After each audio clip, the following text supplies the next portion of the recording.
सात निश्चय सात निश्चय सात निश्चय पार्ट 2 लेकर आ रहे हैं। नली गली के काम जाकर देखिए कैसे अधर में लटके हुए हैं। सिर्फ योजना बनाने से नहीं होता, उसके लिए राजस्व भी तैयार करना होता है, उसके लिए उसके ऊपर स्टडी करने की जरूरत है। पढ़े लिखे हमारे मुख्यमंत्री इंजीनियर हैं, और उसके बाद इनके इंजीनियर मुख्यमंत्री के रहते हुए हमारे पुल टूट जाते हैं, पुल धराशायी हो जाते हैं। बताइए, अभी तक उसमें यातायात शुरू नहीं हुआ, पुल टूटने लग गए। तो जब तक कागज पे ये अधिकारियों के साथ बैठकर ये सारी चीजें करते रहेंगे, हमारा प्रदेश ऐसे ही बर्बाद होता रहेगा। जनता के बीच जाइए मुख्यमंत्री जी, छोड़िए उड़न खटोलों को, छोड़िए हेलीकॉप्टर को, सड़क मार्ग से निकलिए जनता के बीच में। आज मैं आपको कह रहा हूं कि चिराग पासवान सड़क मार्ग से जा रहा है, मेरी पार्टी के तमाम बाकी के नेता हेलीकॉप्टर से जाएंगे, प्रचार करेंगे। समय कम है, इसीलिए हम लोग को प्रैक्टिकल होकर भी काम करने की जरूरत है। प्रचार में समय कम है, मेरे तमाम नेता जाएंगे हेलीकॉप्टर से, पर चिराग पासवान सड़क मार्ग से जाएगा। और मैं चाहता हूं कि मेरे मुख्यमंत्री एक बार तो निकले सड़क मार्ग से, बिना रूट लगाए हुए जनता के बीच जाएं।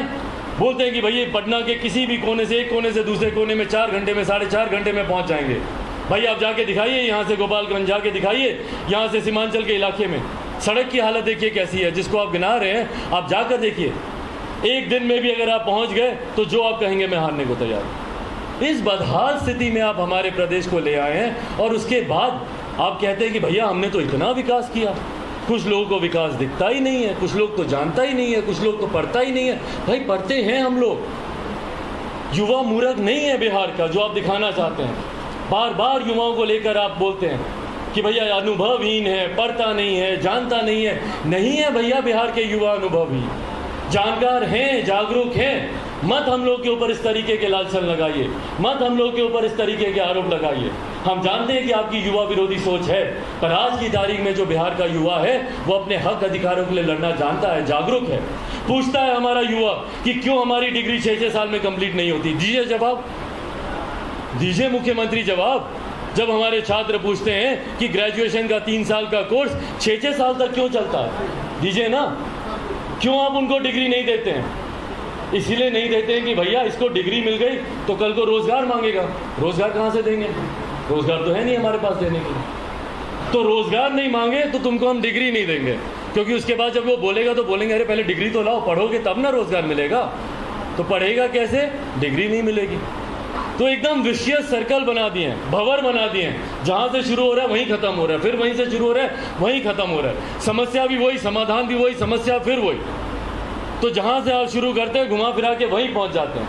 30 साल पहले जिस विकास की सोच के साथ विपक्ष ने शुरुआत की थी, आज सत्ताधारी फिर वहीं पे पहुंचे हुए। मिला क्या हम लोग को? कुछ नहीं। इसीलिए साथियों आप लोगों से आग्रह करता हूं, 20 साल 30 साल दिए पिछले बिहार ने, विश्वास कर विभिन्न राजनीतिक दलों पर, विभिन्न राजनीतिक नेताओं पर 20 साल दिए, और उन्होंने सिर्फ हम लोग को वोट बैंक बनाया। दलित वोट बैंक, पिछड़ा वोट बैंक, मुख्यमंत्री ने सोशल इंजीनियरिंग का नाम दिया।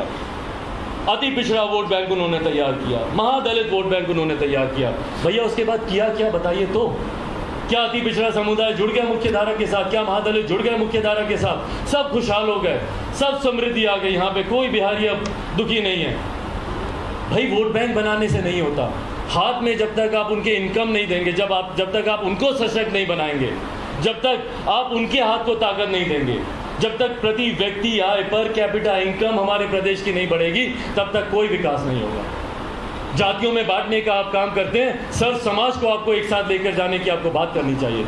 चिराग पासवान बोलता है धर्म ना जात करे सबकी बात, और मैं हूं चिराग।